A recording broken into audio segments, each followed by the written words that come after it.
জঙ্গি গোষ্ঠী আমাদের সংবাদপত্র, আমাদের সাংবাদিক তাদেরকে চারিদিক থেকে আগুন দিয়ে মধ্যযুগীয় বর্বর কায়দায় তাদেরকে খুন করার চেষ্টা করা হয়েছে, তাদের প্রতিষ্ঠান ধ্বংস করা হয়েছে, তাদের প্রতিষ্ঠান লুটপাট করা হয়েছে, তাদের প্রতিষ্ঠানে হামলা করা হয়েছে। নিউ এজের সম্পাদক সর্বজন শ্রদ্ধেয় সব সময় সব সরকারের আমলে যিনি সকল অন্যায় অত্যাচার অবিচারের বিরুদ্ধে কথা বলেন এবং সাংঘাতিকভাবে বলেন, আমার খুবই ভালো লাগে এই লোকটার বক্তব্য। এই ভদ্রলোককে তারা আক্রমণ করেছে।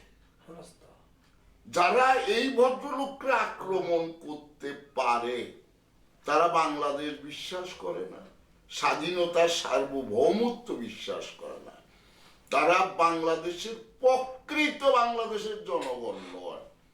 তাদের চিন্তায়, চেতনায়, ভাবনায়, তাদের উগ্রতা এবং বিদেশি চিন্তা তাদের মধ্যে, তাদের মাথায় কাজ করে। তারা পাকিস্তানি সেই হানাদার আল বদরের মতো তারা আমাদের নুরুল কবির সাহেবকে আক্রমণ করেছে, আমাদের সংবাদপত্র এবং সাংবাদিকদেরকে আক্রমণ করেছে, আমাদের সাংস্কৃতিক প্রতিষ্ঠান ছায়ানটকে ধ্বংস করেছে, ক্ষতিগ্রস্ত করেছে, প্রগতিশীল সাংবাদিকদেরকে বিপদগ্রস্ত করেছে এবং এর মধ্য দিয়ে তারা একটা বিপজ্জনক পরিস্থিতি সৃষ্টি করে প্রগতিশীল মানুষগুলিকে একটা বার্তা দিয়েছে, তাদেরকে ভীত শঙ্কিত করেছে এবং সিগন্যাল দিয়েছে, তোমরা যদি আমাদের বিরুদ্ধে লেখো, আমাদের বিরুদ্ধে বলো, তাহলে আগুনে পুড়িয়ে তোমাদেরকে মেরে ফেলবো। এই সিগন্যালটা তারা আমাদেরকে দিয়ে গেছে।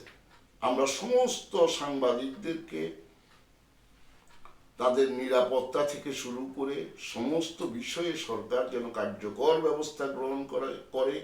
এই পর্যন্ত আমাদের বর্তমান সরকার কয়টা মব ভায়োলেন্সের বিরুদ্ধে মামলা করেছে, কয়টা চাঁদাবাজের বিরুদ্ধে মামলা করেছে, কয়টা ছিনতাইকারীর বিরুদ্ধে মামলা করেছে, কয়টা কিশোর গ্যাংয়ের বিরুদ্ধে মামলা করেছে, তাহলে নিয়ন্ত্রণ হবে কিভাবে? অপরাধ সংগঠিত হচ্ছে, অপরাধের বিরুদ্ধে আইন যেভাবে কার্যকর হবে, আইন যে কার্যকর ভূমিকা রাখবে, সে কার্যকর ভূমিকা আইন রাখছে না। এই কারণে মব ভায়োলেন্স, মব সংস্কৃতি, মবের মূল্যকে আমরা বসবাস করছি। আমরা ভীত শঙ্কিত। শুধুমাত্র প্রার্থীদেরকেই আপনি নিরাপত্তা দিলে হবে না, প্রগতিশীল সাংবাদিক, সংস্কৃতিজন, সংস্কৃতিসেবী, সাংস্কৃতিক প্রতিষ্ঠান সব কিছুকেই নিরাপত্তায় নিতে হবে। যদি আপনি মবকে প্রতিহত না করেন, আইনের আওতায় না আনেন, নিয়মের আওতায় না আনেন, অপরাধী, সন্ত্রাসী, চাঁদাবাজি, লুটপাটকারীদেরকে আইনের আওতায় না আনেন, তাহলে আপনি শুধু প্রার্থীদেরকে এই পাহারা দিয়ে, গানম্যান দিয়ে, কাউকে বিশেষ বিশেষ লোককে গানম্যান দিয়ে আপনি দেশটাকে এই স্বাভাবিক, নিরাপদ, বাসযোগ্য, শান্তিময় করতে পারবেন না।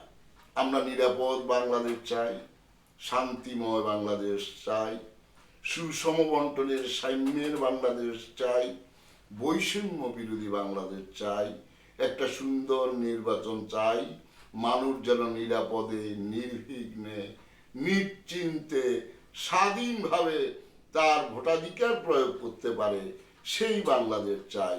আপনার